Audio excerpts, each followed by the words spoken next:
क्या तुम्हें लगता है कि मैंने पहली कारतूस की वजह से चलाई थी? अगर हां, तो तुम वही जानते हो जो तुम्हें बताया गया। जो मैंने जिया वो नहीं। मैं उस दिन भी सिपाही था, आज भी हूं।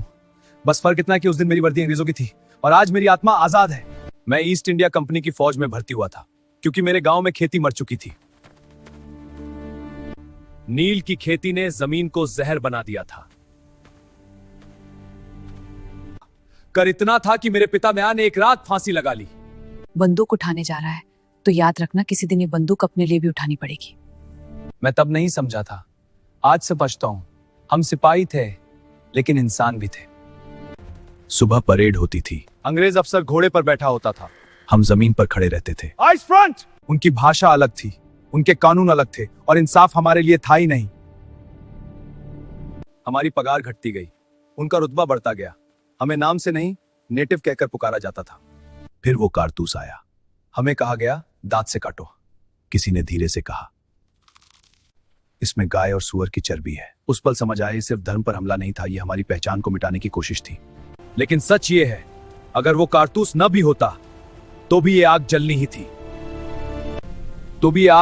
थी। क्योंकि आग तक पहले से थी।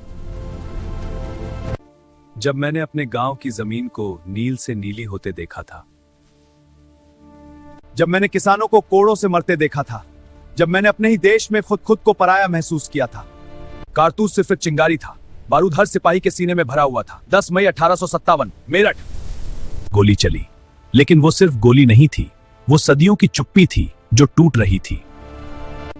हम दिल्ली की तरफ बढ़े, लाल किले की ओर। बस एक सवाल था, क्या हम इंसान नहीं हैं? हमने बहादुर शाह जफर को आगे किया। ये लड़ाई किसी बादशाह की नहीं थी, ये लड़ाई हर उस इंसान की थी जिसे अंग्रेजों ने कुचला था। किसान, लोहार, साधु, महिलाएं। ये सिर्फ सिपाहियों का विद्रोह नहीं था, ये एक टूटा हुआ देश जो पहली बार बोल रहा था। गांव जलाए गए और मैं बच गया ताकि आज तुम्हें यह बता सकूं।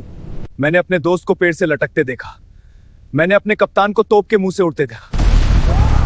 1857 हार नहीं था, वो शुरुआत थी। अंग्रेज लड़ाई जीत गए थे लेकिन डर वहीं पैदा हुआ था। उन्हें पता चल गया था भारत सोया नहीं है। तो जब कोई कहे 1857 सिर्फ सिपाही विद्रोह, तो मेरी आंखों में देखना, मेरे गांव की राख में देखना और खुद से पूछना, क्या इतनी बड़ी आग सिर्फ एक कारतूस से लग सकती है?